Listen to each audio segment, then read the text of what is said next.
Brexit. Brexit. Brexit. Brexit. Brexit. It's relentless. The media coverage of Brexit's dominated by the twists and turns of daily politics. Will we get a deal Brexit? Nobody knows the exact cost of risk around the Brexit deadline. It's drowning out a lot of important stories about the impact Brexit is set to have on Britain, Europe, and the rest of the world. We want to get to grips with one of those stories, about what Brexit could mean for our financial systems.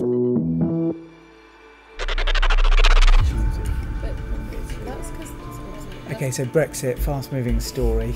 Obviously everyone in this country has huge amounts of Brexit fatigue. Most of the top regions that people are searching for Brexit and information around it, most of them are in Europe. There is big research done by the European Parliament called the Eurobarometer.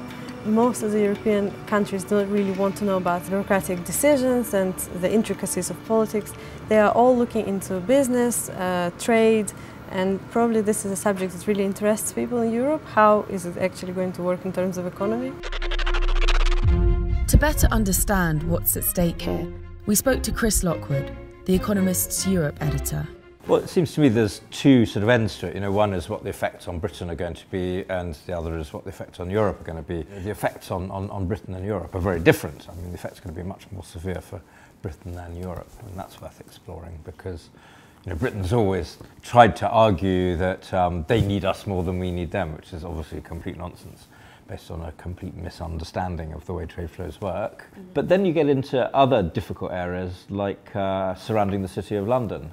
Financial services, those aren't trade barriers, or you know, they're not goods, but there you're into whole regulatory problems where, because we won't be part of the single market anymore, our banks will no longer be treated as being sort of equivalent to European banks. And whereas in the past, if a European country tried to discriminate against our banks and not allow our banks access to bits of their market, we could always sue in the European Court of Justice. Now we won't be able to. Many cities can claim to dominate industries. Silicon Valley in California, the centre of technology. For electronics, head to Shenzhen in China. The leading hub for outsourcing is Bangalore, India. And London hosts one of the world's largest international financial centres. Tamsin Booth has been reporting on business and finance for a long time. She's the Economist's Britain business editor. Within just a square mile here on the banks of the Thames, companies can do so many things. A multinational can sell $5 billion worth of shares in 20 minutes. A startup can raise seed capital from Asian pensioners. A company can insure a pop star's vocal cords or the risk of a hurricane hitting. So how important are these services for other countries and especially in Europe? Well, relations between the City of London and Europe are particularly intimate. French and Italian firms often go to London to meet investors, organise a takeover. Some 90% of European interest rate swaps are cleared through the city's plumbing. So the global economy is inextricably linked with London, but Brexit threatens to undermine its global standing. Since the Brexit referendum, more than 300 financial firms have decided to relocate or set up shop elsewhere in Europe. And soon, thousands of workers from London will be crossing the Channel to staff new offices. They're moving to multiple cities across Europe. Dublin is set to be a hotspot for asset managers. Frankfurt is the bankers' favourite, attracting 43% of bank moves from London. And trading firms are likely to favour Amsterdam. And for all of these cities, new business means new money. By one estimate, £1 trillion in assets could leave Britain. We wanted to find out how two European cities, Amsterdam and Dublin, have been honing their sales pitch to lure those assets away from London. Hello. Hello. Let me first say that we actually hate to see Britain leave the European Union. So we're not very enthusiastic about that whole idea. But in Amsterdam, we have a very good digital infrastructure, which is, for instance, for fintech companies, very interesting. In Dublin, we've been a European financial centre now for more than 30 years. The fact that we're close to London, that we're English speaking, that we're a common law jurisdiction really appeals. We have lots of internationally oriented talent. Close to 90,000 people working in the industry, both foreign and domestic in Ireland. People who speak many languages, which is attractive. And we also have good accessibility in terms of Amsterdam is near the airport. So what does this exodus mean for the future of Europe's financial system? Research I've been reading from think tank New Financial concludes that Brexit will take the entire financial services industry backwards.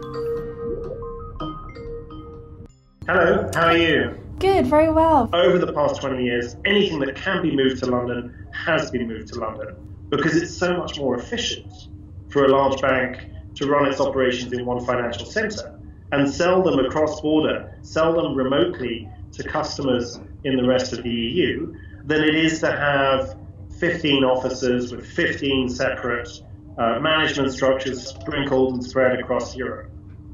And what Brexit is doing, or at least in part, is rewinding some of the progress that has been made, rewinding that process of the past 20 years and forcing firms to shift more of their business back to the EU and have a stronger local presence.